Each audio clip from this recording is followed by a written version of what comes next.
हैं ward number 18 के sector 30 में। ये देखिए यहाँ पे ग्रीन बेल्ट डेवलप की जा रही है। ये है जी ग्रीन बेल्ट, और ये देखिए ये ग्रीन बेल्ट के बाहर का हिस्सा।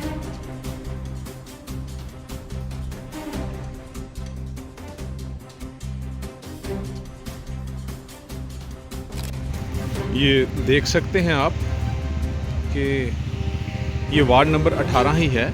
ये तस्वीर का दूसरा पहलू है। Ward number 18 sector 20C।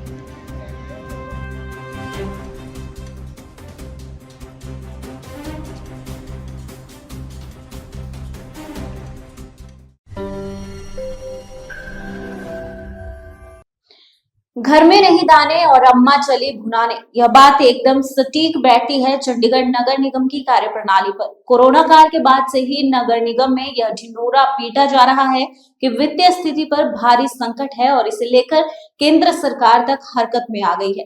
पिछले साल चंडीगढ़ के नए प्रशासक ने अपनी ज्वाइनिंग के बाद नगर निगम को अपने खर्चे कम करने की हिदायत तक दे डाली थी, लेकिन नगर निगम एक ऐसी संस्था बन चुकी है जिसके कानों पर जूं तक नहीं रेंगी। ऐसा हम नहीं कह रहे, यह नगर निगम की कार्यप्रणाली अपना उदाहरण खुद प्रस्तुत कर रही है। जैसे कभी एग्जीबिशन ग्राउंड को कंसेशनल दामों पर ग्राउंड उपलब्ध करवाना, शहर में हो रहे बड़े बड़े आयोजक म्यूजिक कंसर्ट्स वगैरह या किसी और आयोजन के लिए मात्र कुछ हजार रुपए में ग्राउंड उपलब्ध करवाकर उन संस्थाओं को करोड़ों रुपए की आमदनी करवाना।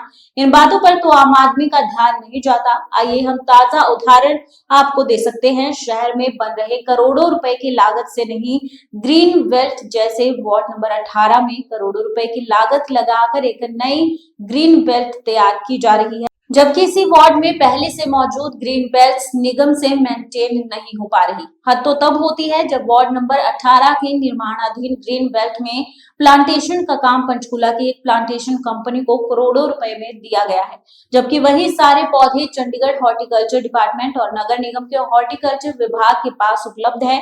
बात यही खत्म हो जाती तो ठीक था। 3 करोड़ रुपए की लागत से वार्ड नंबर 3 में एक और ग्रीन बेल्ट डेवलप करने का बजट भी पास हो चुका है।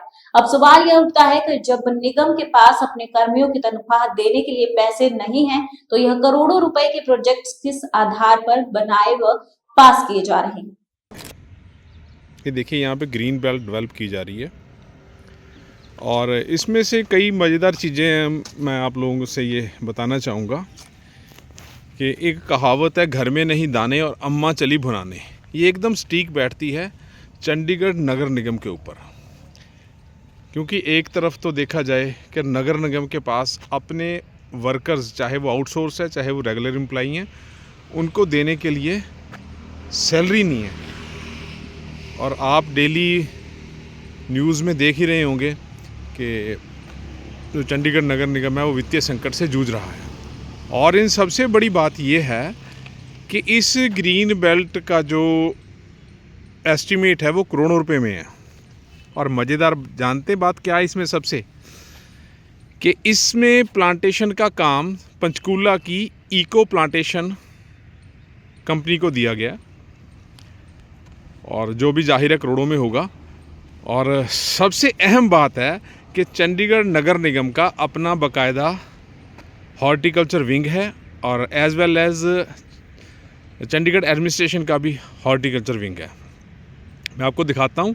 इसमें कोई ख़ास पौधे नहीं वो लगा रहे, वही पौधे हैं जो प्रशासन और एमसी के हॉर्टिकल्चर विभाग के पास हैं। जैसे ये बॉटल पाम है, आप देख सकते हैं, कोई ख़ास पौधा नहीं है। ये देखिए, ये भी चंडीगढ़ प्रशासन की जो हॉर्टिकल्चर विंग है, और एमसी का हॉर्टिकल्चर विंग है जो, उसके पास ये पौधे इजीली अवेलेबल हैं। एज़ वेल एज़ वो देखिए सामने चाइना पाम है,